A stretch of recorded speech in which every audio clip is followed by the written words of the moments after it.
Time management is the topic that I am going to deal with today. Time management is important for not only students.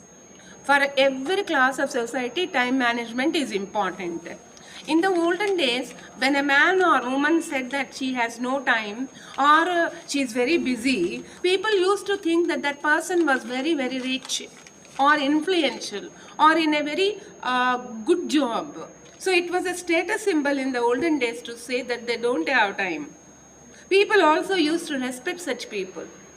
But these days it is not like that. Even rich people or influential people like America President Donald Trump also gives enough time to people who try to talk to him, chit chat with him, or exchange a few words with him like journalists. They give enough time to everybody. That indicates that there is a change in our attitude to time management in the modern day. Every human being must enjoy life equally among his other activities.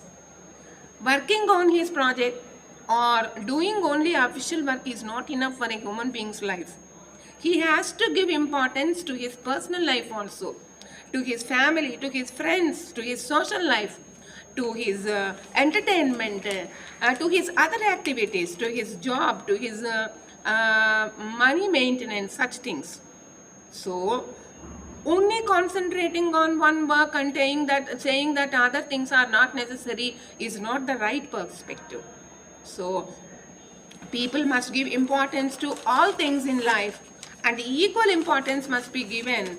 And so, planning must be done and all things must be attended to by a human being. That is only called time management.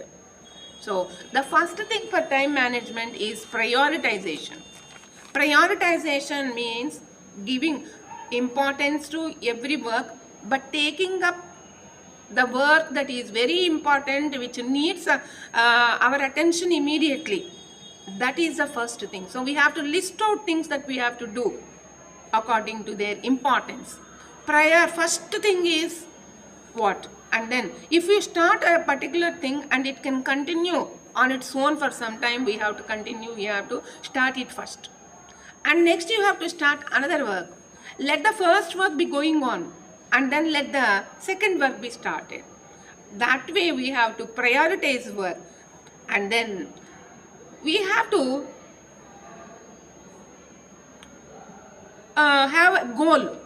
Goal setting is important. Whatever work we do, we have to think of our aim. Goal means aim. Without aim, we should not do any work. There should be a goal. And we have to have a goal and we have to set it according to time. And whatever work we do, we have to concentrate on that particular goal. How far have we reached that goal? Is it going according to our plan? We have to see all that. That is very important. And next we have to plan. Planning is very important for any work. One after another we have to do work. We have to take down the plan on a paper if necessary.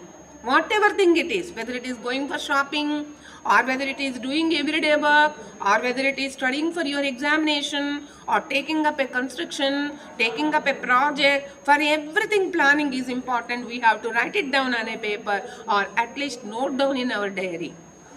And next, for time management, delegation of work is also necessary. All work cannot be done by us. Some great projects need help from other people. So we have to appoint other people to do our work. Parts of our work can be given to other people. This is called delegation. Then sometimes some work cannot be done by us directly. We cannot do all work. No man is an island. He cannot live alone. He cannot do everything on his own. So he needs some help for certain things which he cannot do due to inefficiency or incapacity or due to lack of time or due to lack of good health or due to lack of energy. You may not be able to do all work on your own. In that case, you have to take the help of other people. Then this is called delegation. It is a very decent word. But don't give the work to everybody and anybody and don't blame them when they do not help us. We have to choose, select the right person who is really efficient, who has that experience, and you with whom you have already worked earlier. So choose the right person and delegate the work to him.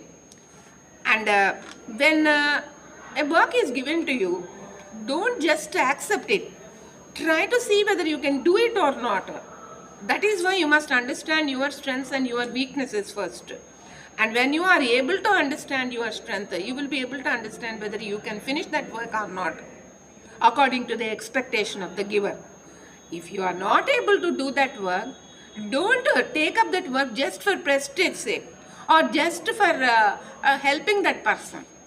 Appoint some other person to that work and say that you cannot do it. Saying no is not below your dignity. It does not deteriorate your strength. It does not give bad opinion to other people about your efficiency in that work. Don't be greedy in taking up too many things at a time. Or if a job is well paid, and if you are offered that job, even if you have your eyes on that money that you will be able to get from that work, don't take it up if you are not able to do that work. Don't be greedy. Don't be over ambitious. Don't feel prestigious. Don't take it just for the sake of prestige. Say no to it. This is very important for time management. If you are able to manage your time properly, you can do everything properly.